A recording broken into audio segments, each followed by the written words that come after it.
საღამო მშვიდობისა ეთერშია გადაცემა განსხვავებული აქცენტები მე ეგა კვესიტაძე ვარ. უკრაინა ახალი პოლიტიკური კრიზისის ზღვარზეა. მართალია 16 თებერვალს უკრაინის უმაღლესმა რადამ საჭირო ხმები ვერ მოაგროვა და პრემიერ-მინისტრ არსენი იაცენიუკისა და მისი კაბინეტის გადაყენება ვერ შეძლო, მაგრამ 2 დღის წინ ორმა საპარლამენტო ფრაქციამ ბატკივშინამ და სამოპომოჩმა მართველი კოალიცია დატოვა. ეს კი იმას ნიშნავს, რომ თუ ერთი თვის ვადაში მართველი კოალიციის ხელახლა ფორმირება ვერ მოხერხდა, ვადამდელი საპარლამენტო არჩევნები გარდაუვალი გახდება.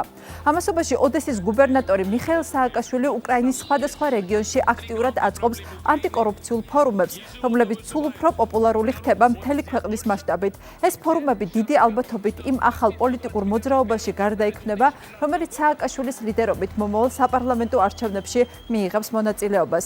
მანამდე კი მიხეილ სააკაშვილის популярობა უკრაინაში დღითიდღე იზრდება. Нам интересно, что вы думаете о Саакашвили. Вам нравится он или Да, нет? нравится. Почему? А нравится, потому что он порядок наводит. Вот даже у моей подруги там знакомая умерла. Ведь на кладбище брали такие взятки, такие деньги, а сейчас нет. Вот это я уже с этим столкнулась близко. Ну и вообще, я думаю, что молодец. А вы что? Как жена скажет, так я и подумаю. Пресса, телевидение, вот, по радио все говорят хорошие, и он сам выступает везде. Нам нравится, как он выступает, какие у него планы, что он отстаивает. Он молодец. Да. Молодец он. Единственное, что он очень вспыльчивый, вот, как-то заводится по-грузински, знаете, вот такой мужчина. Да, темпераментный. Темпераментный, да. Вот. Нет, он мне не нравится. Почему? Он много говорит и ничего не делает. Я только за него. Он молодец. Пора поразгонять уже наших, немножко погонять наших правителей, потому что уже нет сил с ними бороться. И Саакашвили это может сделать? Ну, с трудом, ну, наверное, может. Мне очень нравится, я буду горда, если буду жить в Одессе, потому что довелось пожить не так долго в Грузии. И если те реформы, которые провели в Грузии, будут и здесь, я буду счастлива, потому что полиция – это первый шаг, но надеюсь, что наше общество будет готово к реформам. К сожалению, у нас ментальность такая, что не все готовы жить честно. А что хорошего он сделал? Посмотрите в Одессу, за его пока правление ничего хорошего не изменилось. Город становится все хуже и хуже и хуже. Честь имею. Очень нравится. Очень. Молодец. Молодец просто. Он, конечно, очень сильно волнуется, переживает. Да. Но мы очень рады, в принципе, что он так берется. Что он сделал? Больше бы таких людей, чтобы побыстрее порядок навели. Да, он делает, он, в принципе, делает все то, что наши могут ребята что делать. надо Но наши делать, не да. хотят по каким-то там причинам, а он делает. Молодец. Все будет хорошо. Он добьется успеха. Мы считаем, что на Саакашвили вот наша последняя надежда, что вот его движение за очищение власти должно приобрести какие-то формальные формы, люди за них проголосуют, и пусть он станет хотя бы премьер-министром, потому что больше нам надеяться не на кого.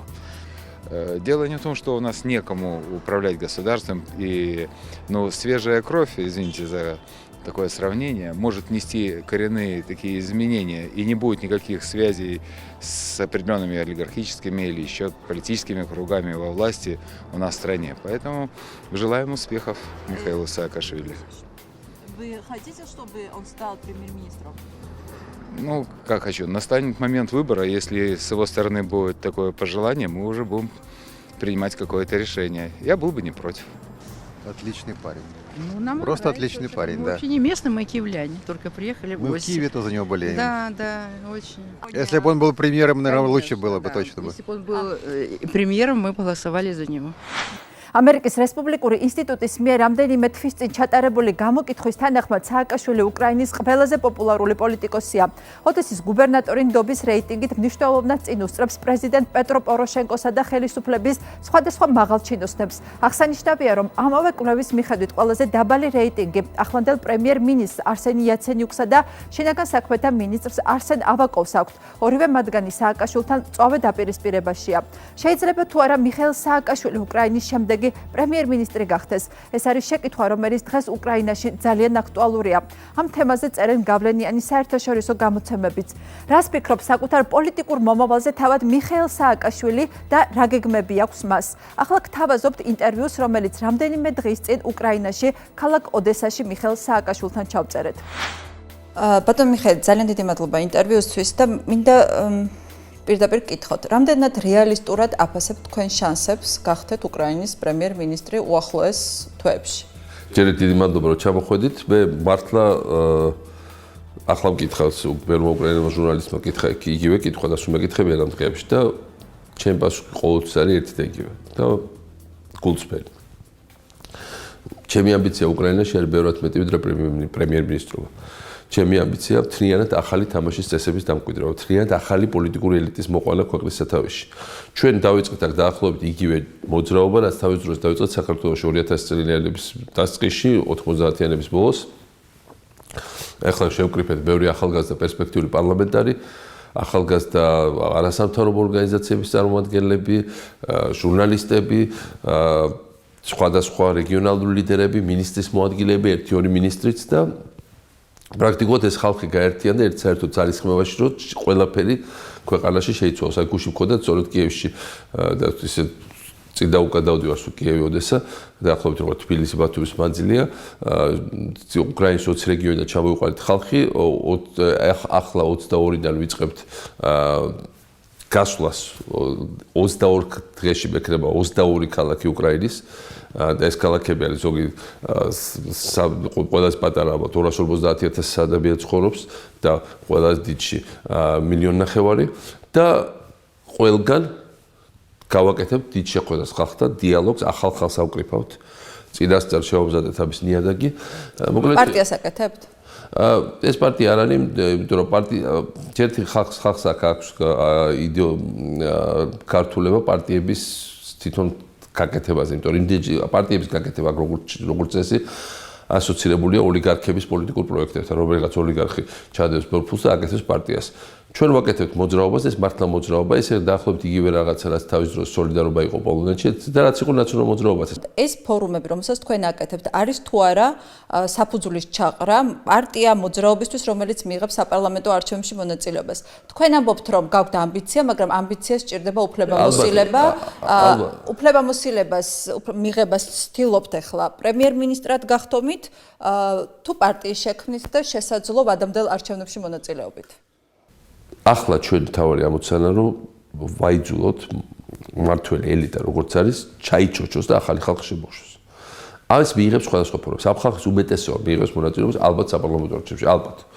ჩემთვის ეს არის აბსოლუტურად დეჟავიუ 20 წლის წინანდელი. ჩვენი მოწინააღმდეგე ვინ არის? აი ერთ-ერთზე ლევან მამალაძე მაგალითად. ერთ-ერთზე კახა თარგამაძე. და არა მხოლოდ შესახედავას არ მომხდა, შესახედავ შეიძლება რა თქმა უნდა ეს სხვანაირად გამოიყურებოდნენ, მაგრამ ლაპარაკის მანერა ბრალდებების სტილი, მუქარი სტილი, საერთოდ რეაქციები ჩვენ იმაზე რას ვაკეთებთ, ცდელობა რომ რაღაცნაირად უბადრუკად ხელი შეგვიშალონ, პირიქით ამით ხელს გვიწყობენ. ერთ-ერთზე გეგონება, ეს ყველა რეაქციებს შეადარებდით. არ ვიცი, ხა ეგეთი ბევრი იყო მაშინ დაწყებული სულხამოლაშვილიდან დამთავრებული, არ ვიცი, ჯორბენაძეებით და სხვაებით, მაგრამ რეალურად რაც ხდება, არის ის, რომ პრაქტიკულად ეს როცა იცი თამაშის, ეს არის თამაშების თეორია, როცა იცი სვლები, ბევრად უფრო ადვილად აწყობ მეორეთ რაღაცას. აქ სვლები პრინციპში მე ვიცი, ამიტომ ბევრი ადამიანი მიჯერებს უბრალოდ სუფთა დობის თვალსაზრისით, იმიტომ რომ არიან იციან რომ ეს გავლილი მაქვს, რა თქმა უნდა. ეს თარობა უნდა წავიდეს, იმიტომ კი არა რომ მე მინდა მის ადგილზე მოსვლა, იმიტომ რომ უკრაინაში შეუძლებელი ასეთი თარობა, რომელიც მთლიანად გამოხატავს ყველა იმ ფასეულობას, რომელიც ჩამოყალიბდა პოსტსაბჭოთა ოლიგარქიული, კორუმპირებული, ან ღრმად ანტისახალხო ბოლო 20 წელიწადში. ასეთი თარობა უნდა წავიდეს. და უფრო მეტიც ეს არის რაღაც ზღვარი უკრაინის რაღაც ხაზი, წყალგამყოფი, რომელიც შემდეგ სხვანაირი ურთიერთობები ჩამოყალიბდა, სხვანაირი განვითარება დაიწყება, ოღონდ ეს იქნება რა თქმა უნდა ქაოტური გადასვლა, არ იქნება ესე მარტივი. იმიტომ რომ ისევ ძველი ხალხი ზის პარლამენტში ბევრი, ისევ ძველ ოლიგარქებს უპყრიათ ეკონომიკური ინტერესები ხელში. იაცენუკის წასვლა არის პანაცია იმ სიტუაციისთვის, რაც დღეს უკრაინაში ხდება. იმიტომ რომ აი თუნდაც გაგახსენებთ, რამდენიმე დღის წინ წავიდა ეკონომიკის მინისტრი უკრაინის ძალიან რეფორმატორულად განწყობილი ადამიანი, რომელმაც თქვა, რომ მას რეფორმების გატარებაში ხელს უშლიდა პრეზიდენტ პოროშენკოს უახლოესი მეგობარი კონონენკო, რომელიც არის პოროშენკოს ფრაქციის თავმჯდომარის მოადგილე პარლამენტში. ანუ პოროშენკოც თვითონ დაკავშირებულია ძალიან გავლენიან ოლიგარქებთან, რომელსაც უნდა თავისი ინტერესები გაიტანონ. კი, მაგრამ ჯერთ ეს აივარეს ჩემი ახლო მეგობარია და წინა დღეს მთელი დღე ერთად ვიყავით, სანამ გადაწყვეტას მიიღებდა და ბევრი რჩევა მკითხა. მეორე არის ის, რომ იდეალური აქ არავინ არ არის, რა თქმა უნდა, მაგრამ უნდა ყოველთვის გავარჩიოთ. პოროშენკო არის ძალიან მაღალი დონის პოლიტიკოსი. და აქვს თავისი, რა თქმა უნდა, მინუსებიც როგორც ყველას და აქვს ძალიან სერიოზული პლუსებიც. ეხლა ერთად ვიყავით მიუხედავად და ნახე, რომ ძალიან მაგარი გამოსვლა ჰქონდა, აი მართლა თვითონ ცრემლებამდე მივიდა და ემოციური იყო, მაგრამ დარბაზი აიყვანა ხელში თლიანად და საერთოდ ამოაყირავა სიტუაცია. ამიტომ ხა პოროშენკოს და იაცენიუკის შედარება ცოტა სასაცილოა. აქ რო ვართ მე და ცხებიც, ქართველები და ლიტველები, ეს ხო პოროშენკოს ინიციატივა იყო. ეს ნიშნავს, რომ მას უნდა თამაშის წესების შეცვლა, ის რომ ბევრი ახალგაზრდა, ეხლა ვისთან ჩვენი თავი მოკავშირე ვინ არის პარლამენტში? პოროშენკოს ფრაქციის ახალგაზრდა შედარებით წევრები, რომელიც მოვიდა ჟურნალისტიკიდან, NGO-ებიდან, არასამთავრობოებიდან, რომელიც მოვიდნენ სხვადასხვა რეგიონებიდან, ესეთ ადგილობრივი ინიციატივებიდან, ეს ხალხი დაინტეგრირა. ყავს ცუდი ხალხი, ძალიან პარტიის, ძალიან ცუდი ხალხი, ეს როგორც დაახლოებით როგორც მოქალაქეთა კავშირი იყო თავის დროს. მაგრამ ყავს რეფორმატორებიც. განსხვავებით იაცენიუკთან, რომელიც პრაქტიკულად არ აყავს იშვიათი გამონაკლისს, რომ რაღაც ვიღაცა აი ძალიან მოგეწონოს. ყავს ესეთებიც, მაგრამ ძალიან იშვიათი. აქ ბევრია. და ეს არის მაგონებს იმ სიტუაციას, როცა მოქალაქეთა კავშირში ერთად იყვნენ ძალიან ესეთი რეტროგრადებიც და იყვნენ ძალიან პროგრესულებიც. ამიტომ არ არის ეს ერთმნიშვნელოვანი, რა თქმა უნდა, ფიგურა, მაგრამ ბევრი რაღაცა არის, რასაც შეიძლება ხელი ჩაჭიდო და ეს სწორედ სწორი მიმართულებით წარმართო. თუ უკრაინა არ იქნა მოკლედ ფეხზე, საქართველოს ჩემი აზრით ძალიან მძიმე მომავალი ელის. ამიტომ უკრაინა უნდა იყოს ფეხზე და აუცილებლად დავაყენებთ ფეხზე. თქვენთვის აი აქ გამარჯვება, იგივე თქვენი პოლიტიკური მომავლისთვის რამდენად გადამწყვეტია?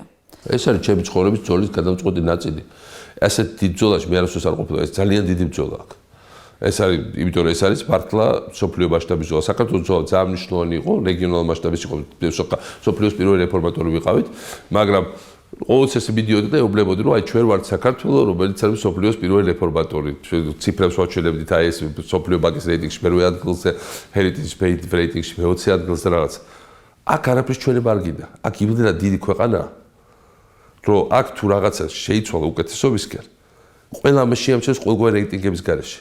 ეს იდეა ეს არის ევროპის ყველაზე დიდი ქვეყანა. ტერიტორიულად არის საფრანგეთის და გერმანიის დიდი ერთად აღებულზე. საქართველო ძალიან უნიკალური და საინტერესო ქვეყანა თავისთავად, ძალიან მნიშვნელოვანი ქვეყანა, მაგრამ როდესაც ლაპარაკობთ რა შეიძლება შეცვალოს რეგიონალური დინამიკა, უკრაინა არის ყველაფრის შემკვრელი.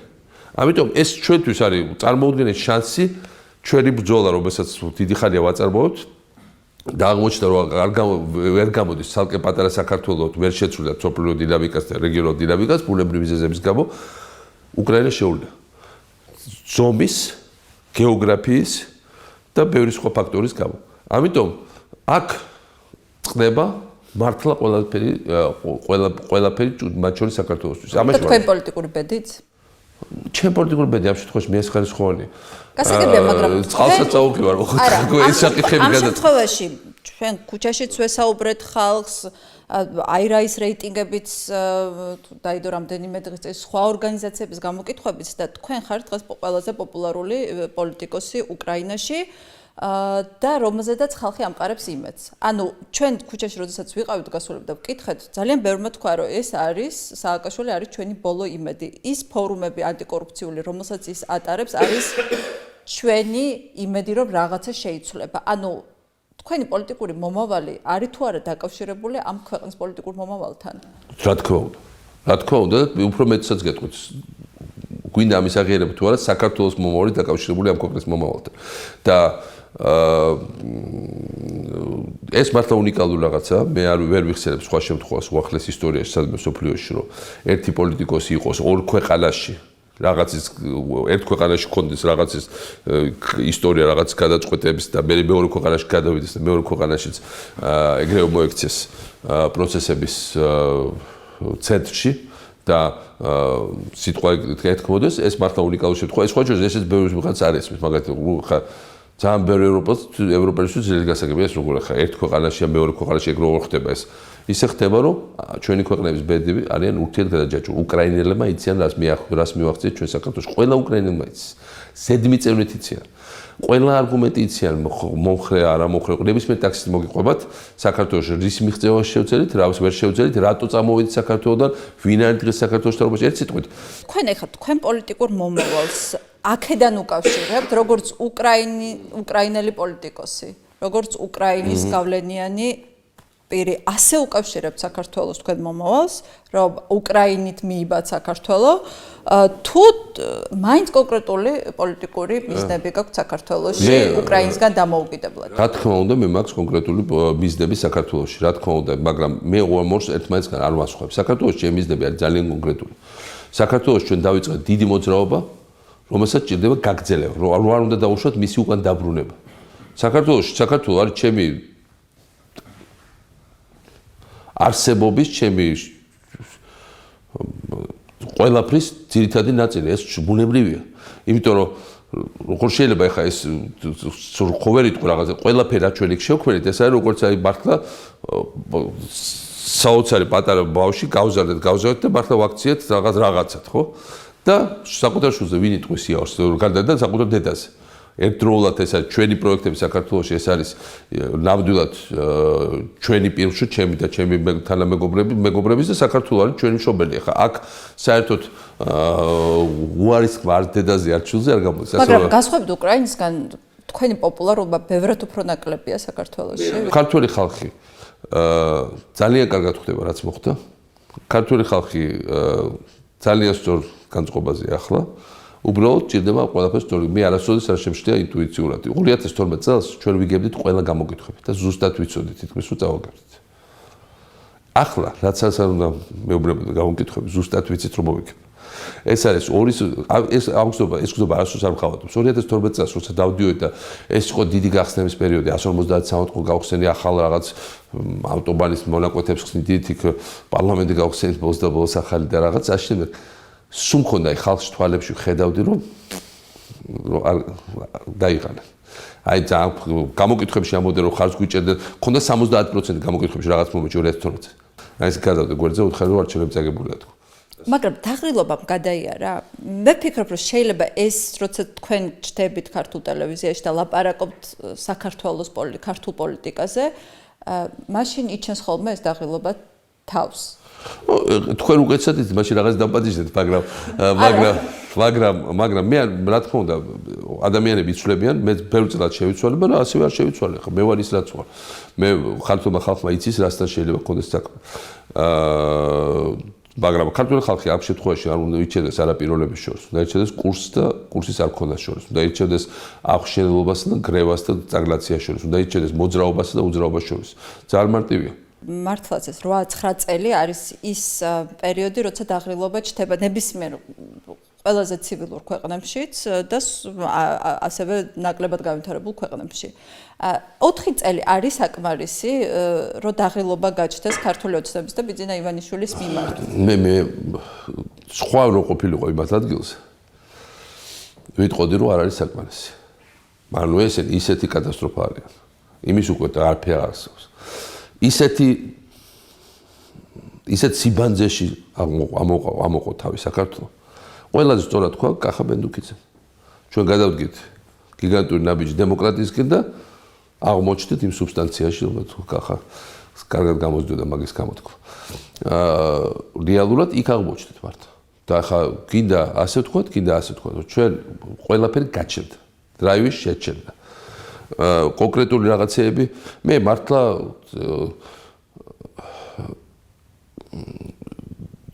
ძალიან გული მწყდება იმასე კი არა რომ ჩემ თანამდებობაზე რაღაც რა თქონდა სისულელია იმიტომ რომ ჩემს თანამდებობას საერთოდ არ ფსარდეს იმაზე რასაც ვაკეთებთ. ბათუმის ტექნოლოგიური უნივერსიტეტი ამერიკული, რომელსაც ჩემს გარდა ჭორისუფალი არ დარჩა საქართველოში, რატო არ დარჩებდი არც ერთ მოვასწარი ხოლმე გახსნა შენობის და ფულის ამოღება.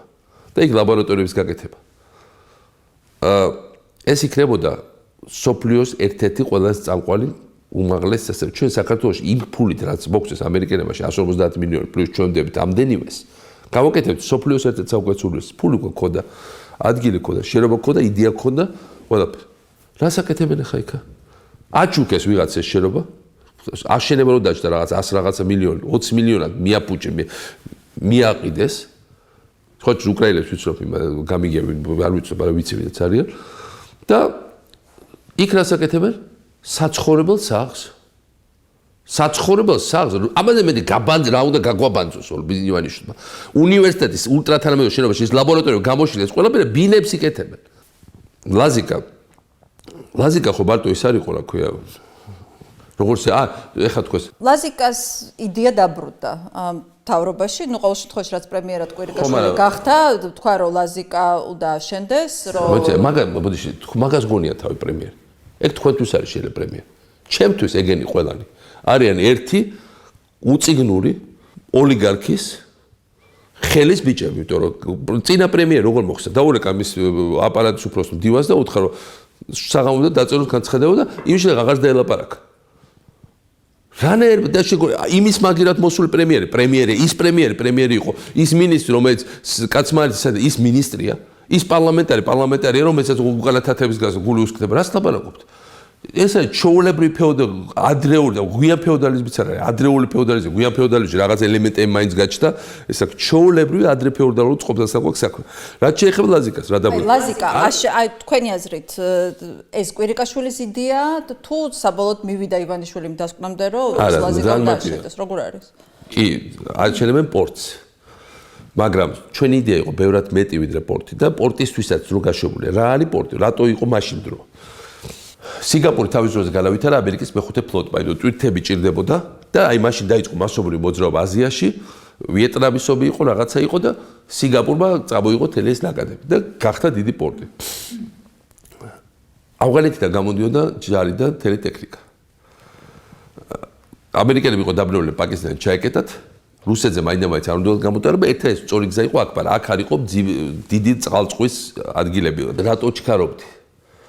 რომ 2013 წლის ბოლოს რო ეს იქნებოდა მზად, 2013-დან 15-მდე ეს იყო ეს პერიოდი, როცა თელი ტვირთები წამოვიდა.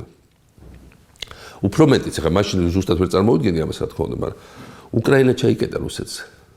უბრალოდ ოდესის პორტი და ოდესა, ილიჩოვსკი, იუჟნი აქ პორტები. ცრიან დაცარიალდა რუსული ტვირთები აღარ მოდის უკრაინას. რუსული ტვირთებიც ავტომატურად წამოვიდოდა ლაზიკას. ერთ სიტყვით წარმოუდგენლად დატვირთა, როგორც კი ეს ამხელა შეივსებოდა ტვირთებით. აი, სრული ბუმი მოხდებოდა, ეს ერთი. მეორე, მე მართლა ვაშენებდი ქალაქს. ეს გამოს დაგცინოდნენ და ახლაც ამბობდნენ, რომ სააკაშვილს ეგ არა მარტო პორტის აშენება უნდა და არამედ ქალაქს და სწორედ ამ ქალაქის იდეას ვეწინდა უნდა გებოდით ჩვენ. სრული ხო და სულელები არიან და ბრიყვები რო ეწინავდნენ, იმიტომ რომ საქართველოს განვითარება, როგორც ყველა ქვეყნის განვითარება, შესაძლებელია მხოლოდ სრული სერიოზული ურბანიზაციის პირობებში. საქართველოში არ შეიძლება იყოს აღმოსავლეთ საქართველოში არის მაინც თბილისი და ყველაფერი წამოვიდა თბილისზე. მე როცა ვიყავ პრეზიდენტი, საქართველოში იყო ერთადერთი რეალური ქალაქი, ეს იყო მხოლოდ თბილისი. მოდი შევთანხმდით, იმიტომ რომ ბათუმი, ქუთაისი და დააჩევისაც ქალაქები ერქვა, ინფრასტრუქტურულად ქალაქები არ იყო. იმიტომ რომ ქალაქები ეს არის თავის დასაქმების სისტემა, თავისი ინფრასტრუქტურა, თავისი ყველაფერი კომუნალური, ეს ყველაფერი არსად არ იყო და თავის რაოდენობა მოსახლეობის. როგორც კი გაკეთებოდა ლაზიკა. ჯერ ერთი რა იქნებოდა ეს ძალიან ჩვენ თავი რაღაც გავაკეთეთ. ჩვენ შევცვალეთ კონსტიტუცია და შემოვიტანეთ დაუშვით ლაზიკაში ინგლისური სამართალი. ეს იყო ჩემი ასევე პასუხი იმაზე, რომ ვერ შევძენთ სასამართლო სისტემის სხვანაირად გამოსწორება. თქვი რომ თელ საქართველოში თუ ვერ ვასწორებთ ამ მოსამართლედ, ერთი ქალაქი გავაშენოთ, სადაც იქნება ინგლისური სამართალი, ინგლისელ მოსამართლეებს ჩამოვიყვანთ ქართველებთან ერთად. ინგლისელები გადაწყვეტენ საქმეებს. სამოქალაქო და სისხლის სამართლის. მაგრამ რა თქმა უნდა ქართველებისთვის იქნებოდა და წამოვიყოთ განსაკუთრებით სამეგრელოში ასობით 1000 დაუსაქმებელი ადამიანი რეალურად თვითონ მისი საკვეთები მინუსკულური არაფერი ხო გურიაში ამდენია დასაქმებული ადამიანი გური გისკდება როცა ოზურგეთში ჩოხატაურში და ლანჩხუთში გასაგები ანუ ეს უნდა ყოფილიყო მიზიდულობის ცენტრი იმ რეგიონისთვის რო ქალაქი რეალურად ეს ერთი მეორე ეს ხალხი ხო მეორე აფხაზეთიდან გამოწვევა ხალხის მესამე უცხოეთში მცხოვრები ქართველები უცხოეთში მცხოვრები ქართველები როცა იქნებოდა ასეთი დასაქმების გარდა განსაკუთრებით ეხლა რაც უკრაინაში ხდება რუსეთში ეს კრიზისი ასობით 1000 თუ არა 50 60 100000 ისე ჩამოვიდა ამ ქალაქში როგორც არაფერი ამიტომ რო იძახიან 9 მილიონი ფანტაზია არაფერი ფანტაზია არ არის ბათუმში რომ მე რო დავიწყე ბათუმში ბათუმის გაკეთება ზუსტად ორჯერ გაიზარდა ბათუმის მოსახლეობა ნახეთ სტატისტიკა და სინგაპურმა რო დაიწყო სინგაპური იყო მილიონზე ნაკლები ეხლა რამდენია სინგაპურში ბეროთფულ ნაკლებ ტერიტორიაზე 6 მილიონი მილიონზე ნაკლები იყო სინგაპური. ამიტომ ურბანიზაცია როგორც იწყება და განვითარების შესაძლებლობა როცა ჩდება, ძალიან ჩქარავით განვითარებს. ხო ჯერ მარტო ქართველები კი არა, უკრაინელები ჩამოვიდნენ. ბატონო მიხეილ, თქვენ თქვით რომ ეხლა დაგვიანებულია, რატომ არის ეხლა დაგვიანებული? იმიტომ რომ მათ არის მაგალითად ინგლისური საბართლის გაკეთების მნიშვნელობა. იმიტომ რომ მათ გაუშვეს მომენტი ავღანური ტვირთების გამოშვების. იმიტომ რომ მათ არ ესმით ურბანიზაციის მნიშვნელობა და ეს როგორ კეთდება და ამას ბევრი სხვა რაღაცა ჭირდება. ბევრი რაღაცა არის. აი მოგიყვეთ მაგალითს სვანური კურორტის, თეთრულის და აჭარაშის სამთო-სათხილამური კურორტის. აი სვანეთის ისტორია.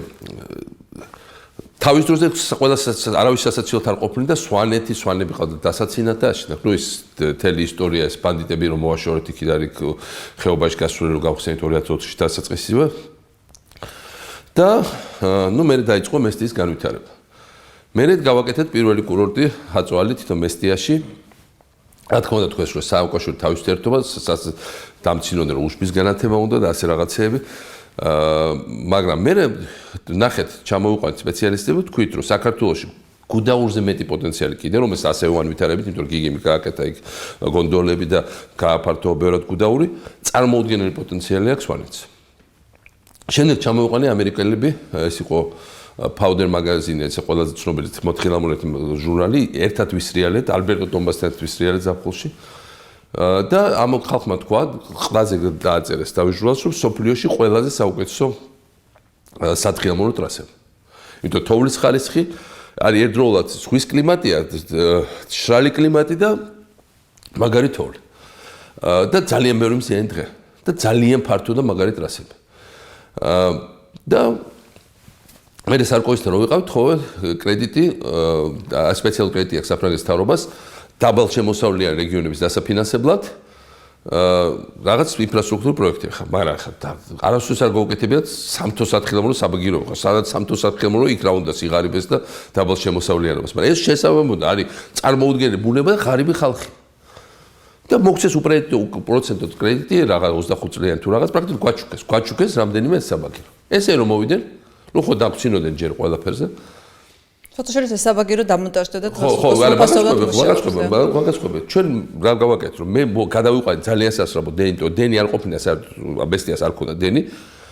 ხეთაგულმა სასწაული მოახდინა ზამთარში მუშას დაიღუპათ იქ რაღაცა, მაგრამ ზამთარში ურთულეს ამინდის პირობებში გადაჭრა ქედი ლენტეხთა და გადაიყვანა მაღალი ძაბვის ხაზები. ეს მართლა აი რაღაც უნიკალური ოპერაცია იყო. დენი მივიყვანეთ. საბაგიროები ვიშოვეთ. ესენი მოვიდნენ და პირველი რაც თქვეს რომ საბაგიროება არ გვინდა. ფრანგებს უთხრეს რომ საბაგიროება გაყიდეთ. ეხლა იმათ უთხრეს რომ ყველა საბაგირო არის უნიკალური. არასდროს სოფლიოში ორი ერთნაირი მთა.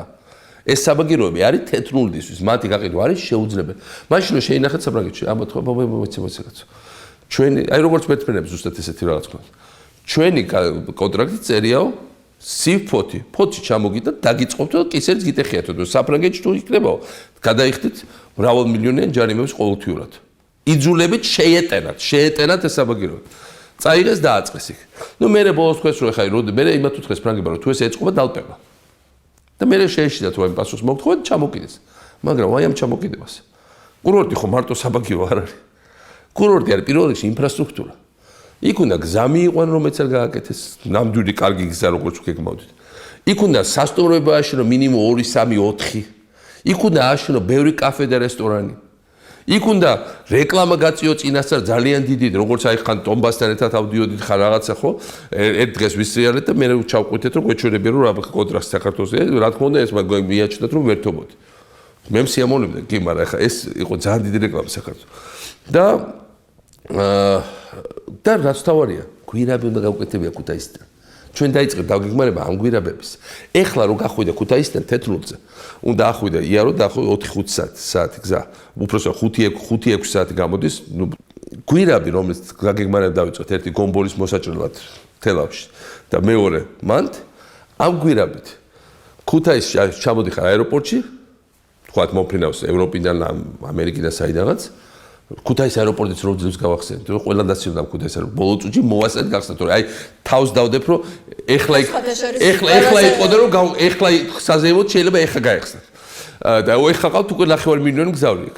მე წახვიდოდი ესე წყალტუბო, ტელეკომპლექსი იყო, ხო? წყალტუბო, სადაც ესევე შეხვიდოდი გვირაბში, მე იქ არის წარმოუდგენელი ქედი, ძალიან ულამაზესი ქედი ზემოთ, ეს კანიონი. კანიონში შეაჭდა თვითონ მთელი გზა არის წარმოუდგენელი ტურისტული გზა. შეაჭდა გვირაბი ლეტეხის ზემოთ და პირდაპირ ჯდება თეთრულზე. პირდაპირ ჯდება იმ ადგილზე. ქუთაის აეროპორტი იქამდე მაქსიმუმ საათნახევარი, 2 საათი თუ თოვლია და რაღაცა. აი ზუსტად ის მანძილი, რაც არის იდეალური მანძილი სათხოვნელო. ამიტომ ეს კომპლექსური რაღაცაა კურორტი. ზუსტად ისევე რომ აჭარაში გავახსენეთ ის სამაგრო ლევობასაც ბათუმიდან საათნახევრის სავალში და თუ კარგი გზა გაკეთება საათ 10 წუთი. როგორც თბილისს და გუდაული ესეა. წარმოგიდგენთ 6 სასტუმრო შენდებოდა. ლევას ქონდა გეგმა, რომ ესე იგი აქ შენდებოდა 4 სასტუმრო და გვერდზე არის იქ ესეთი წვალეტმა, იქ შენდებოდა 2 სასტუმრო და იქ არის სამკურნალო პროცედურებით. რაც გვინახავს საუკეთესო კურორტებზე, ინვესტორებიც ქონდა, ფულიც ქონდა. ყველაფერი და ის გზის მონაკვეთი ვერ გააკეთეს 2 კილომეტრი. რაღაცა სასტუმრო შენებლებია, ხო ვიცი მაგათ გაიქცე, ხო? და ლევანი საერთოდ გააგდეს საჭარი და საქართველოსთან ვეღარ ჩამოდის, იმიტომ რომ საქმეები აღუძრეს. ამიტომ იგივე წყალტუბო, ხო ვიცი, წყალტუბო. სოფლიო ბანკის პროექტით მაინც კეთდება ეს პარკი, თუ უარი ვერ თქვის.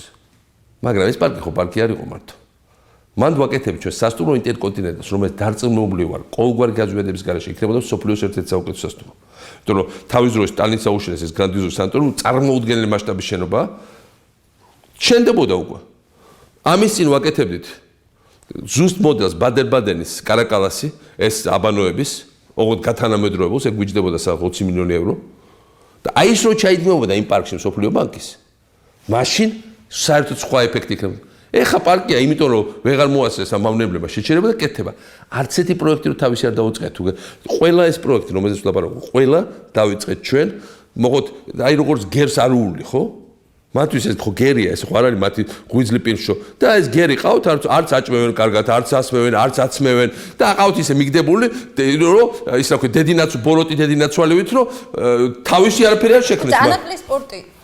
იდეა რატო დაბრუნდა თავრობაში თქვენი აზრით? იმიტომ რომ ძალიან გაუჭირდათ. ჩამოეშალათ ეკონომიკა. არაფერი აღარ მუშაობს. ეხლა მოაქვთ კომერციული ფული, ეს კომერციული ფული ბევრად უფრო ძვირია და ბევრად უფრო გრძელვადიანია. ეს არის ბევრად უფრო მრავალწლიანი პროცესი, თუ ამათ ხელში დარჩა. თუმცა ჩვენ მაგალითად დავაშენებთ ერთ წელიწადში და იმედი ამათ ხელში არ დარჩება. და ამუშავდება თელი ძალით და ავტომატურად დაასაქმეს, აი როგორც ზუგდიდისთვის რა არის, აი როგორც ათენისთვის არის პირეოსის პორტი. ათენიდან პირეოსის პორტამდე ეს არის თავარი პორტი საბერძნეთის. არის ცენტრიდან დაახლოებით 40 წუთი სავალი. ზუსტად ესევე ზუგდიდი და ლაზიკა ეს იქნება ერთი ქალაქი. ზუგდიდი საცხოვრების ძირითადად, მე მოებმება მას თლიანად და მაშინ ზუგდიდი მართლა ძალიან დიდი ქალაქი გახდება. და ლაზიკი და ზუგდიდი იქნება ერთი აგლომერაცია. და აი ეს ყველაფერი შეერთდება პლუს იქ კურორტები, პლუს იქ მარტო იმ ალეკლიაში 4 სასტუმრო აქვს ახლა გაჩერებული. პება ხო? ჭაობები და ბაყაყები, ამასაც სურათი ვნახე გული გამის 6 თვე რომ მქონდა დაუმთავრებდი. ყველა ეს სასტუმრო იქნებოდა რაღაცის სიმბოლო, აღშენებლობის, მოძრაობის. დღეს მოეხმარება ეს სპორტი საქართველოს ეკონომიკას და ეკონომიკაზეც მინდა გკითხოთ. ორი დიდი პროექტი მოკლეს ეკონომიკაზე. ერთი ეს სპორტი და მეორე ინდუსტრიული ზონა, რომელსაც ვაკეთებით თურქებთან ერთად ხელვაჩაუთ. ეს რა იყო ზონა? თურქები დებდნენ ფულს 150 ინდუსტრიული საწარმო შექმნას, სადაც იმუშავებდნენ მხოლოდ ქართველები. ეხა იქ თურქი იქნებოდა ფლობელი, მაგრამ შემოსავალს ქართველები იღებდა, ქართულ თანამფლობელს შემოიყვანდნენ. ისინი ინვესტორები იქნებოდნენ, მაგრამ ქართული თანამფლობელების გარეშე ეს ვერ იმუშავებდა, რა თქმა უნდა. 150 ინდუსტრიულ საწარმოს აშენებდა. იცით რა არის? საერთოდ მიაჩუმათეს აღარც ახსოვს ვინმეს ეს პროექტი. ამასითაც რო ვიყავი სტამბოლში, ნოსტალგიით გაიხსენეს იქ ბიზნესები, ინვესტორები რომ კონკრეტულად რომელიც დებდნენ $100 მილიონ ამაში. მარტო ამაში. ერთი ეს დიდი პროექტი და ერთი ეს სპორტი ერთად ეგრევე გაორმაგებდნენ საქართველოს ეკონომიკას მე 4 წელიწადში. დღეს საქართველოს ეკონომიკა ყოველ წელიწადს იზრდება. ჩემი პროგნოზია რომ ეს ორი რა გვაშენებია 4 წელიწადში საქართველოს ეკონომიკა გაორმაგდებოდა როგორც ნომინალურად ჩემ დროს თითქმის გასამაგდა პრეზიდენტობის ვადაში. რეალურად რო შევხედოთ ეკონომიკურ პრობლემებს საქართველოში, ხო? არის რეალურად გარე ფაქტორები, ძალიან ცუდი ფაქტორები, ყველა ქვეყანაში არის ეროვნული ვალუტის კრიზისი, ჩვენს გარშემო ყველგან გაუჭირდა ეკონომიკას, შესაბამისად ეს აისახა ჩვენს ეკონომიკასაც. და ნაციონალური მოძრაობა, ოპოზიცია, სხვა არასამთავრობო ორგანიზაციები ხელისუფლებას უნარობაში ადანაშაულებდა. მე მაინტერესებს, აი თქვენ ძალიან მოკლედ ასეთი გარე გამოწვევების პირობებში, რომ თქვენი მთავრობა ყოფილიყო ხელისუფლებაში, აი რას გააკეთებთ? პირიქით, როცა ესე უჭერს გარშემო ქვეყნებს, ეს იყო იდეალური შანსი საქართველოს სწრაფი განვითარების. ძალიან მარტივია. კაპიტალი გარბის რუსეთიდან. კაპიტალი გარბის უკრაინიდან სამწუხაროდ. მაგრამ თურქეთი მაგალითად იზრდება მაინც. თურქეთში არ არის ჩამოვარდა, ინდოეთი იზრდება წარმოუდგენელი ტემპით, რაღაც 7-8% ინდოეთის ძალიან ბევრია. ჩვენ ყავს ბევრი რეგიონული მოთამაშე, რომელიც ძალიან იზრდება. ეს ერთი. ამიტომ ჩვენ პირიქით ქონდა შანსი გამოგვეწოვა თელი ეს ფული. აი როგორც ტვირთები, მაგათ უკრაინა ვერ წამოგვიტვირთებს, ეს უკრაინის უბედურება, მაგრამ თელი ტვირთებს წამოიღებდა ლაზიკა. ეს როცა არის გარშემო კრიზისი, ეს არის უნიკალური შანსი. ქვეყნისთვის, რომელსაც აქვს მოქნილი ეკონომიკური სისტემა, სწორი საბანკო სისტემა, ლიბერალური გარემო, მთავრობა, რომელიც ელის ინვესტორებს, ეს არის შანსი, მაგრამ ჩვენთან რატო არ შემოვიდა ეს ფული? დამარტივ მიზეზის გამო, როცა ოლიგარქია აკონტროლებს ეკონომიკას. ყოველთვის ოლიგარქია უბნება რომ წილი უნდა იყოს ჩემი. ეს არის პრინციპი ყველა ოლიგარხათვის. ხო რა თქო ფულს ეს არ გააკეთდა. მე რატო ეხა არაფერი არ მაქვს და რატო არ აქვს ჩემთვის ჩვენ არასოდეს არავის არ ვართ. ოლიგარქი რატო აქვს ფული? იმიტომ ყოველთვის ვიღაცას უჯდებოდა წილში, ხო? როცა მას ის საქართველოს ხო არ მართავს. ის საქართველოს ფლობს. იმას საქართველოს აქვს. ის არ მართავს, ის მას საქართველოს აქვს. მიაჩნია რომ ეს არის მისი ნაწილი. ამიტომ როცა უნდა იქ ხეს მოთხრის გადადგავს, იქ რაღაცას იზამს, იქ სახლის გარშემო ტერიტორიას გაიფართოებს, ის ჩოლე ფლობელობაშია. ამ სიტუაციაში ინვესტორი როგორ შემო? როცა ის ზის იქა და ყველა აი ხა და მინაკეთებს მასთან ბიზნეს აბსოლუტური აფერისტი მაჩკევიჩი. ეს არის აი ჯიბიდან გავარდნილი აფერისტი. რობალტო სურათები რო ნახოთ, ეგრევე მიხვდებით. აი გულის ამრევი აფერისტი. ჩამოუყარეთ მაშკევიჩი. საქართველოში არის ყველაზე ძვირი წამლები. თელ პოსტსაბჭოთა სივრცეზე სამეზობლოში. და აი ამ ფონზე რომ ყველაზე ძვირი წამლებია. კიდე ჩამოყავთ ეს აფერისტი. აძლევენ იაპ კრედიტს, ოლიგარქი ბრძანებით აძლევენ საქართველოს, ესე იგი ჩვენი ბიუჯეტი და იაპ კრედიტს მეორე ოლიგარქს და აძლევენ პრაქტიკულად ამ იაპი კრედიტის საშუალებას, რომ მონოპოლიზაცია მოახდინოს საფთიაქო ქსელების. და თქვენ გიყვირთ რომ საქართველოს ვერ გამოიყენა გარშემო საქართველოს შეიძლება გამდიდრებულიყო გაფურჩხრულიყო იმ პრობლემებზე რომელიც არის სამეზობლოში. როცა არის პირიქით პრობლემა, ყველა კრიზისი არის შესაძლებლობის მიცემა ვიღაცისთვის. ეს კრიზისი იყო საქართველოს და საქართველოს წინასწარ შექმნა ესეთი სისტემა და იმის მაგერად ჩვენ თვითონაც ჩამოვიშალეთ, იმიტომ რომ ჩვენს გავხდით ხვებივით. ჩვენ დავუკარგეთ ჩვენი კონკურენტული უპირატესობა, იმიტომ რომ შესაძაც ყავს ენერგეტიკის მინისტრი, რომელიც ყველას ისაც წილში უჯდება, ეს ყველა მიცის. როცა ყავს ოლიგარქი, რომელიც საფთიაქო ქსელი ქონდა რუსეთში, ამიტომ სხვა ოლიგარქი შემოყავს, რომ საფთიაქო ქსელი გაუყოს. როდესაც ყველა სფეროში ესეთი რაღაცა, როცა ტენდერებზე უკვე დაიწყეს ფულის კეთება. რა ინვესტიცია შემოვა? როდესაც გახსნილობა ის რაც იყო, რომ ოღონდ ვინმე მოვიდეს, ოღონდ ფული ჩადოს და შენი ჭირიმე შენ გენაცვალე და აქ ეხა ისევ ესეა რომ უნდა ჩახვიდე და მე ეახლო და მებართვა აიღო. ეგრე არ გამოვა. მე სხვა თემაზე მინდა გკითხო, თქვენ თქვით რომ ჩვენ გავიმარჯვებთ ამ არჩევნებში, რომ მე ამას ვგრძნობ. ჯერ მაინტერესებს თქვენ ისევ ხართ დაკავშირებული ნაციონალურ მოძრაობასთან, როგორც პარტიის ლიდერი, თუ რა ადგილი გიკავიათ დღეს ამ პარტიაში? მე ჯერ რა თქმა უნდა დაკავშირებული ჩემ მეგობრებთან ნაციონალურ მოძრაობაში, მეორე მე დაკავშირებული საქართველოსთან. ვერავინ ვერ ჩაჭრეს ჩემ კავშირს იმ ხალხთან, ვისთანაც ერთად ჩვენში გულისხმობთ მხოლოდ ნაციონალურ მოძრაობას თუ სხვა რამე? მე მეჩვენ ნაციონალურ მოძრაობა გაიმარჯვებს. ერთმნიშვნელოვნად საერთოდ ეს ეჩვსარებს ჩემში. ეს არავის რანურანერი ილუზია არ იქნება. ყველანაირ ცდილობა, აი შეხედეთ პოლონეთში რა მოხდა. ყველა იძახოდა 3-4 წლის წინ, 1 წლის წინ. საპრეზიდენტო არჩევნამდე 6 თვის წინ. 6 თვით ადრე. რომ შანსი არა რომ კაჩინსკი როდესმე დაბრძანოს. ხელისუფლება. შანსი არა, რას ლაპარაკობთ? რა კაჩინსკი, რაღა დროს კაჩინსკია, რაღა დროს ეს ბებერია, რას ლაპარაკობთ? პოლონეთი საერთოდ შეიცვალა. და პოლონეთში მართლა იყო მაგარი მთავრობა. მეორედ კაჩინსკის მთავრობა ძალიან მაგარი იყო, მაგრამ შემდეგი მთავრობაც იყო ეფექტური. ორივე ჩემი მეგობრები იყვნენ და ვიცი. და ითხოვდა კაჩინსკი თუ მოვა იძიებს შურს, რაღაცებს ჩაიდენს, როგორ შეიძლება. საკონსტიტუციო უმრავლესობა იყო პრაქტიკულად. წაიღო ყველა თანამდებობა რაც შეიძლება წაიღო. აჰა, მოდელი. აი კონკრეტული მოდელი და კაჩინსკის როცა აი როგორც ნაციონალ მოძრაობის რაღაც პატარა ჯგუფები გამიჯდა, კაჩინსკის პატარა ჯგუფები კი არ გაებიჭდა. პარტიის 70% გაექცა და საერთოდ არაფერი არ დაეთხოვა. პირიქით ბევრად უფრო მეტი ხმით მოვიდა ვიდრე წინის წინ არჩევნებში. მაგრამ აქ ჩვენ გვაქვს გარდაბნის არჩევნები 30% დაახლოებით ნაციონალურ მოძრაობას 29 და რაღაც და 70% ქართულ ოცნებას. გარდაბნის არჩევნები არ არისო ის არჩევნები საიდანაც მოხდარიყო ხელისუფლების ცვლის დაწყება. ეხლა გარდაბანი სპეციფიური რაიონია და გამგების არჩევნები სპეციალური არჩევნებია. მაგრამ ამ არჩევნებაც კარგად აჩვენა საქართველოში ასევე მხოლოდ ორი ძალა.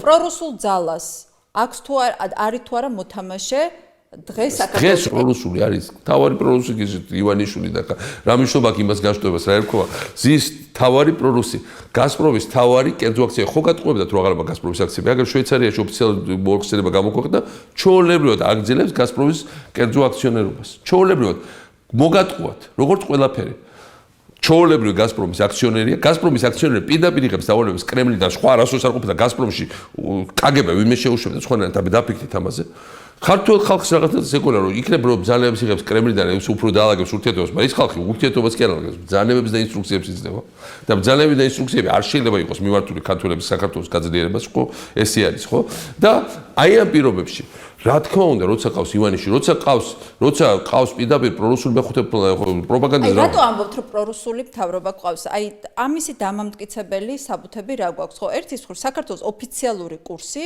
არის ევროკავშირთან დაახლოება ჩვენ ვიღებთ უვიზო მიმოსვლას მალე მივიღებთ ევროკავშირთან თავდაცვის სამინისტრი ამბობს რომ ყველაფერს გავაკეთებთ იმისთვის რომ ნატოში გავწევრიადეთ ანუ დეკლარირებული კურსი ხელისუფლების არ იძლევა საშუალებას თქვათ რომ პრორუსი ხელისუფლება მაშინ რაში ხედავთ აი კონკრეტული უვიზო მიმოსვლა ევროკავშირთან იყო ჩაოლებრივ ინერციული გაქცევა აი თავის დროზე ხელი ვკარით ამ იმას და ინერციით მიგორდა იხჭიალა მივედით აქამდე მაგრამ თავარი ამოცანა რუსებს ჰქონდათ სამმაგი საქართველოში პირველი საქართველოში ჩემი მთავრობის შეცვლა რომელიც იყო სიმბოლო წარმატებული რეფორმების და რუსეთის ყველა საში იყო წარმატებული რეფორმები პოსტსაბჭოთა სივრცეზე.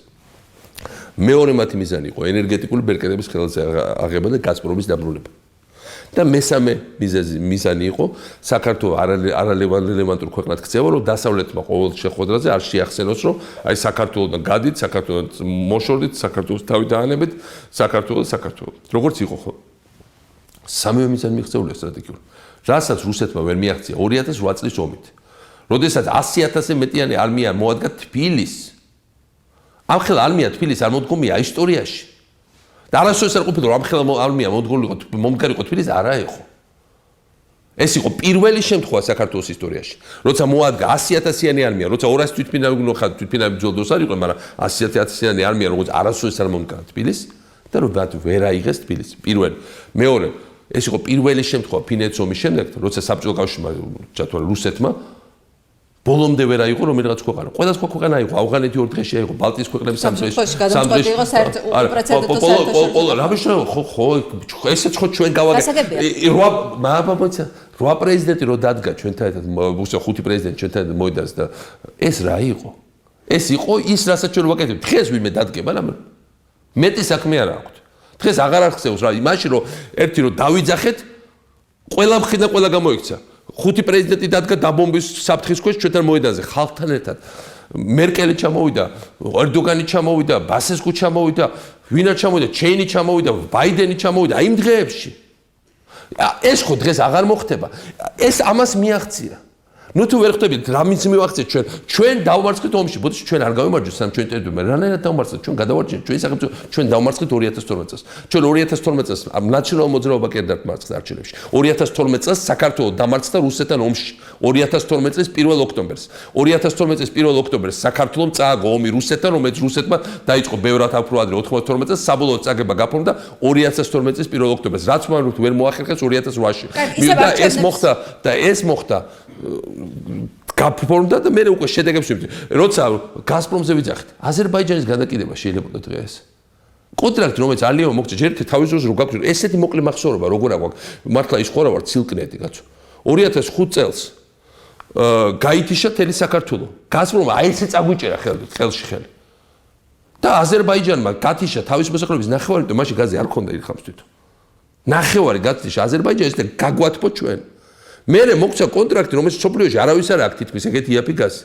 თუ თვითონ არ აწარმოებს შარი მოზე სოკარი ისა სოკარი ასე რა აზერბაიჯანი ისე ასე და შემოიყვანეს ჩვენი დამაქცევარი ისე ეხა ამიშინა აზერბაიჯანმა რა უნდა იფიქრონ ჩვენზე რომ ჩვენ ვართ მართლა უმადური მართლა ერი რომელიც მე მგონი ერთს არ დააბრალებენ მაგრამ ნუ ხოლო ამერ შეიძლება ყავდეს ძალიან უმადური ხელმძღვანელობა ხო ხა ამაზე ვლაპარაკობთ ეს ხო ფაქტებია ხო ისევ არჩევნებს დაუბრუნდეთ ახალი სახეები რამდენად გადამწყვეტიან დღეს ნაციონალურ მოძრაობისთვის მე ვფიქრობ რომ თლიანად უნდა მოხდეს განახლება ნაციონალურ მოძრაობას ამაში ვარ დარწმუნებული საქართველოს თლიანი განახლება ძველი სახეები არა სახეებს მე არ მესმის სახე რას ნიშნავს აბა რას ნიშნავს განახლება ეს ნიშნავს ახალ ენერგიას ახალ იდეებს ახალ ხალხს სახეებს არა ხალხს ადამიანებს სახეები ეს არის სახეები ეს მათი ეს არის ახალი ხალხი ახალი ენერგია ახალი იდეები საქართველოს შეიძლება ახალი დრაივი საქართველოს გამოყვალა ისე ამ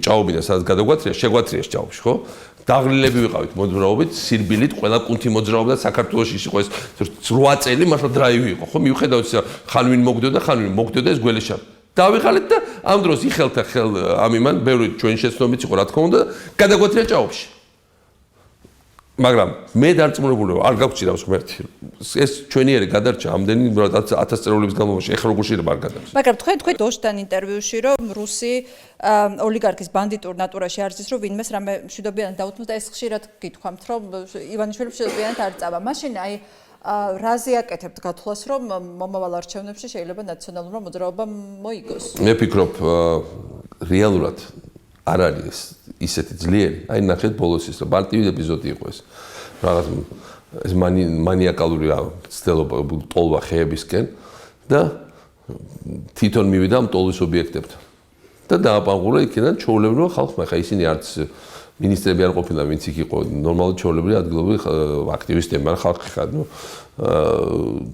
როცა ბევრი ესეთი ადამიანი დადგება ერთად როცა ბევრი შეიკრიფება ყვარყვარე თუთაბერი ბოლოს როგორ გაიქცა ხო გახსოვთ ხალხი მოსდევდა ყვარყვარე მშვიდობიანად დათმო გაიქცა უბრალოდ ხალხი გამოიკიდა და გაიქცა ეგ არის და ეგ ეხა აქ ამ დროს როცა ხალხი როცა გამოიჩეს ნებას და როცა თავარი რა ივანიშვილს ხო რა უნდა რომ წმენა გააქროს და რუსეთსაც იგივე უნდა რომ თქვა უკრაინაში ამაზე მუშაობენ რუსები ხო მაინც არაფერი კაი არ შეიძლება იყოს ისევ დაბრუნდა კითხვა გვეშველება რამე გაგიგიათ 8 წელს განმავლობაში გეტკითხოთ ჩვენ გვეშველება რამე კითხვა მეგონა სამუდამოდ დავამარცხეთ თქვენ დროს სხვა კითხვები იყო და ეს კითხვები რო არ ყოფილიყო და სერიოზულად რო არ ყოფილიყო და მდგარიყო მაშინ სხვა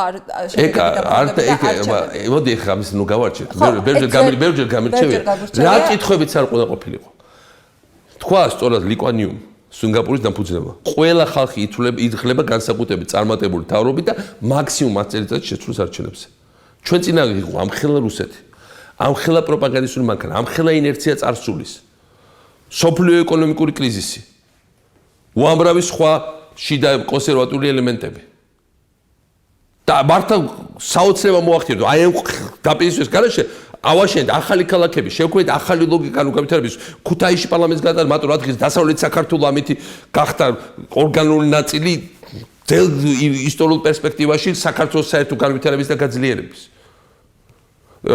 პორტების პოსტი იდეები მოგავჭდა წარმოუდგენელი ახალი განათლების სისტემა შეიქმნა, საერთოდ ახალი მეტალობის ახალგაზრდობა წამოვიდა. საქართველოს დაბრუნდება ეს ძრავი, საქართველოს ძალიან ადვილია, საქართველოს აქ იმდენი უპირატესობა. გეოგრაფიული იმაზე აწყობით, რაც უკვე შეიკრა, ის რომ ამ ხალხმა უბრახუნეს უძროები და ვერ დაშალეს ჩვენი ინსტიტუტი, რა საწოდება, იუსტიციის სახლი ჩვენი დგას და იქ დაუდგეს ვაზაგაშვილის ძეგლი. აი რა მაგათი აღშენებლობა. ვაზაგაშვილის ძეგლი დადგეს. ჩვენ საუბრის ბოლოს მე აუცილებლად უნდა გკითხოთ რუსთავი 2-ზე, რადგან ამაზე კომენტარი არ გაგიკეთებიათ. პირველ რიგში მინდა გკითხოთ კომენტარი გააკეთოთ იმ ჩანაწერებზე, სატელეფონო ჩანაწერებზე, რომელიც გავრცელდა. ყველა ჩანაწერი, რომელიც მოპოვებულია FSB-ს მიერ, ეს დამიდასტუროს უკრაინის სპეცსამსახურებმა. მე არ ვაპირებ ახლა. რაც არ უნდა მე ვკითხოთ FSB-ს მოპოვებულ ჩანაწერებს, რომელსაც იყენებს FSB-ს ფილიალი საქართველოს მთავრობა და ძალიან მეწოდება. ის ხალხი საქართველოში, ვინც ამაზე, ამით ჩვენ როიხილავ კიდევაც, ამით თამაშობ მათ დაკროლს. კატეგორიულად მივიღებენ. მე სხვა არ უსმენ ამ ჩანაწერებს. მართლა არ უსმენ. იყო ეგ რაღაცა კიდე უამრავი ჩანაწერი იყო, შემდეგ ვიღაცა მეუბნება იქნება არ უსმენ პრინციპად. აქ თავისი როლი შეასრულა ბატონ მიხეილ, ხალხი გაღიზიანდა, თქვენმა ტოლმა გააღიზიანა იქ რაღაც იმან რომ სისხლი შეიძლება დაიღვაროს, უკაცრავად. ჯობია უკვე გავიზარდოთ რა. თავისუფლებას უნდა დაცვა და თავისუფლებისთვის არის საჭირო ბრძოლა. თუ გინდათ ყველაფრის ჩაბარება, ბრძოლა ჩააბარეთ. მაგრამ მაშინ მომავალი ჩვენ არა გვაქვს. მე ვარ ეხა ერში, რომ დღეს მოგვკვდა აქ 4 ჯარისკაცი კიდე და 12 დაგვეჭრა. თავისუფლებას უნდა ბრძოლა, როცა გართმევენ თავისუფლებას, როცა გართმევენ მომავალს, როცა შენ შვილებს აღარ აქვს პერსპექტივა, როცა ქვეყანას ართმევენ. და როცა საუბარი გაქვს ძალიან ბრუტალურ ძალაზე, მეორე მხრიდან, რომელიც ამას გიკეთებ, შენ ხო არ აკეთებ კაცო. ჩემთვის სისხლის ზღვა მიუღებელია, ჩემთვის ძალადობა მიუღებელია, ჩემთვის არის ჩემი ცხოვრების ამოცანა, აზარტი, დრაივი არის მშენებლობა და განვითარება. და მაგრამ ჩვენ გვაქვს საქმე ბრუტალურ ძალასთან და ეხლა ვითამაშოთ, ვაიმე, ეს რა გაიგო. ჩვენ შევძლებთ გადარჩენა საერთაშორისო საზოგადოების მხარდაჭერით და შიგნით ძალიან დიდი სამოქალაქო საზოგადოების მობილიზებით და მხარდაჭერით. უდავოდ იყო ძალიან მაგარი და ასევე სპეცრაზმა უარი თქვა ბრძანების შესრულებას. ეს ვიცი ზუსტად. სპეცრაზს ჰქონდა ბრძანება დარბევის და მან უარი თქვა. ივანიშვილს თავარი კბილი აღმოუჩნდა, რომ მოუწვა. ძალისმიერი აპარატი მას საქართველოში არ ყავს. ამიტომ შეეცდა რაღაც ბანდიტების განვითარებას, რაღაცა ჯგუფების შექმნას. ამის მეშინია, ამიტომ მეშინია, რომ ყველაფერი ძალადობისკენ შეიძლება წავა, მაგრამ ვერ შეძლებს. თუ ხალხი იქნება მობილიზებული, საქართველოს ძალადობრივი სცენარი ვერ შედგება. თუ ხალხი იქნება ერთიანი, არა გათიშულდა, ეცოდება რა უნდა, არა ვიღაც ლიდერის ბრძოლა, თავისი უფლებისთაც, როგორც თქვენ დაიცავით თქვენ თავ. ვერ შედგება. ეს კაცი აპირებდა ბოლო თავისუფალი ტელევიზიის დახურვას. აპირებდა ყველა ძალის გამოყენებით. თავის ფრაქციის წევრებს უთხრა, ხვალ შევდივარ და მომთერებ რუსთავს. და დღეს რა მოხდება? აი, რა მოხდება არჩევნებამდე? ისევ იქნება შეტევა რუსთავებზე. უნდა ვიყოთ ხიზლად. რა თქმა უნდა, ყველაფერს შეეცდება, იმიტომ რომ ყველა დანარჩენ ტელევიზიას ყიდულობს და რუსთავს შეეცდება მოახშოს ფინანსურად. თუ არც ერთი არ გამოვიდა, არც მეორე, არც მესამე, რა თქმა უნდა, ჩავის ჩოვას ეს არ მოიშლის. მაგრამ ჩვენ ხო ვიცით, რომ როდესაც დათვი მოდის, ბაბაიაკი არ უნდა უძახო. როგორც მოხდა ერთხელ, უნდა აჩვენოს ძალიან მტკიცე გადაწყვეტილება, რომ მისი არ გეშინია. და უნდა იცოდეს, რომ ხუთშეთ შეიძლება მოხდეს და მაშინ დაგანებებს თავს. სხვანაირად თუ გაიქეცი გამოგეკიდება და შეგჭამს. და დღეს ხოთშორის ბოლო კითხვა არის, ეს იყო 2012 წლის შემდეგ ესეთი გაბატონებული მოსაზრება, რომ ჩვენ გვაქვს თავისუფალი მედია, ჩვენ გვაქვს დღეს თავისუფალი სასამართლო და მიუხედავად იმ ეკონომიკური პრობლემებისა, ეს ორი რამ ძალიან მნიშვნელოვანია. თუმცა დღეს ხედავთ რა ხდება მედიაში, ეს მარტო რუსთავი ორს არ ეხება, ეს ეხება უკანასკენ მოვლენებს, რაც განვითარდა მაესტროში და ხვდებით სასამართლო სისტემაში ძალიან სერიოზულ დაპირისპირებას და ძალიან სერიოზულ ეროზიას სასამართლო სისტემის. როგორ ფიქრობთ, როგორ დამთავრდება ეს ორი პროცესი? მე ფიქრობ, რომ ახალი თაობა მოდის საქართველოს სრულად ახალი ხალხის და ეს ყველა манипуляციები, ეს ყველა რაღაც ძველი ეპოქის რაღაცა გადმონაშთები. იმ პირობებში, რომ მართლა გახდა ეს, მე ყველაზე მეტად ვამაყობ, რომ ეს ახალი თაობა ძალიან თავისუფლების მოყარე, ძალიან გახსნილ სოფლიოსთკენ საქართველოს ჩამოყალიბდა. უბრალოდ მეტად ვიდრე ყველა ყოფილ საბჭოთა რესპუბლიკაში ხა უკრაინელებს ძალიან მიყვარს, მაგრამ ნუ ამ ხრივ საქართველოს ბევრად უფრო წინ წავიდა. აი ეს საბჭოთა რაღაცა ბევრად უფრო გადალახა. ეს საბჭოთა ძონძები კი მოიყანენ ახლა ისე ხელისუფლებაში რაღაც ნაწილი, მაგრამ საბოლოო ჯამში ხალხის მასა აბსოლუტურად თავისუფალი ამ საბჭოთა იმისგან, სხვა мотиваცია ქონდა ხალხს და ახალგაზრდება თითქმის 100% თავისუფალი. ჩვენ გვაქვს ძალიან მაგარი მომავალი, ჩვენ უნდა განვაახლოთ ხალხთა მოძრაობა. ეს ყველაფერი მოგჩება უკან. უნდა მოახდინოთ მობილიზაცია. ახალი თაობა უნდა მოვიდეს საქართველოს ყველა სფეროში სათავეში. ერთხელ სამუდამოდ უნდა მოხდეს გაწევა წარსულს, წარსულმა ცადა ერთხელ აჯანყება, გამოვიდა რამდენიმე წელი, რატო ეძახით რომ მარტო რამდენიმე წელი, იმიტომ რომ წარსულია. რატო ეძახით რომ აი თქვენ ეძახით რომ კიდე იქნებ კიდე ერთი ვადა და ესენი წარსული არიან. იმიტომ რომ ყველა იმ ფასეულობის წინამდე რასაც ჩვენ ვქნიდით. ჩვენ ვქნიდით, რა თქმა უნდა, ჩვენ შეიძლება წარსული ვიყოთ, მაგრამ ჩვენ ვქნიდით ამას. და ამიტომ ჩვენ კიდე დიდხანს არ ვიქნებით წარსული, მაგრამ რა თქმა უნდა, ამ ახალი მიზანი ის კი არა, რომ ძველი ხალხი მოვიდეს ეს ხელისუფლებაში, ბევრი ახალი უნდა მოვიდეს. უნდა განთავისუფლდეს ჩვენი პოლიტპატიმრები. ეს არის ძალიან მნიშვნელოვანი. 2008-ში ყველა შეეშინა ჩვენ სიარას მოწევს. საქართველოს განცილული მათი ხელიდან გაგვწირეს პრაქტიკულად. და ჩვენ შევქმნით როგორც სინგაპურმა, როგორც ისლამმა, როცა მათზე იყო ემბარგო, სამხედრო წარმოება. ამის შექმნას ის ციხეში ხა რაციონალურად ემბარგო, ამის შემქმნელია. პოლიცია რომელიც აქ რასაც უნდა გავთ, ეს ხო ვანოს მოდელია, რა თქმა უნდა, უკრაინის სპეციფიკით. რა თქმა უნდა, უკრაინის სპეციფიკით. ეხლა როცა აქ რო მეოდესაში გიგისთანა მერი მყავდეს. ან ლევანისთანა მართველი რომ მყავდეს. ოდესა ეხლა იქნებოდა ისეთი ტემპით გაქცეული წინ. და ლევან მარშალოვი გიგის ციხეში ალპობენ და ლევან მარშალოვიც არ უშვებენ ბათუმში და საცუდავად სუმუდმივად Facebook-ზე დებს ბათუმის სურათებს. აი ნოსტალგია ყდება, აღჭობს, იმიტომ რომ ყველა ქვა მისი დადებული, ერთი ქვა არ დაუდიათ იმაში. თბილისის შემოდგზა საჩობები იხშიხშობა თბილისში დაკეტილი აქვს, იმიტომ რომ გიგის გაკეთებული იყო. მართლა აჯანყება იყო პროგრესის წინა ოროსნების, ხუთოსნების წინააღმდეგ. ამიტომ რამდენიც ვნებოდა პროგრესს არ აქვს ალტერნატივა. დარწმუნებული ვარ, რომ ახალი თაობა მოვა, დარწმუნებული ყველაფერი დავდგება თავის ადგილზე, ლაზიკაცაშინება, ქალაქიც იქნება და ჩვენ ტერიტორიებსაც გავანთავისუფლებთ. Გავანთავისუფლებთ, იმიტომ რუსეთსაც დიდი ხნის ბედი არ უწერია. ეს ხდება აქ უკრაინაში. ამიტომ ჩვენ აქ განვახორციელებთ რეფორმებს, აქ განვითარდებით სწრაფად, აქედან დავაჩქარებთ რუსული იმპერიის დღევანდელი მოდელის აღსასრულს და აქედანაც ვიმუშავებთ იმაზე, რა თქმა უნდა, საქართველოდანაც ყველა ერთად, რომ საქართველოს და უკრაინაც ისევ გამთლიანდეს, რეგიონი შეიკრას და ჩვენი მომავალი იქნოს მართლა დაცული. ამაში მე ვარ ძალიან ოპტიმისტურად განწყობილი. ჩვენი მომავალს ჩვენ ისევ ჩვენი ხელით დავიბრუნებთ და განვავრცობთ და მე უკვე გადავწევთ იმათ, ვისაც ის ეკუთვნის, ესე იგი ახალ თაობას. ძალიან დიდი მადლობა და წარმატებას გისურვებთ აქ უკრაინაში. დიდი მადლობა.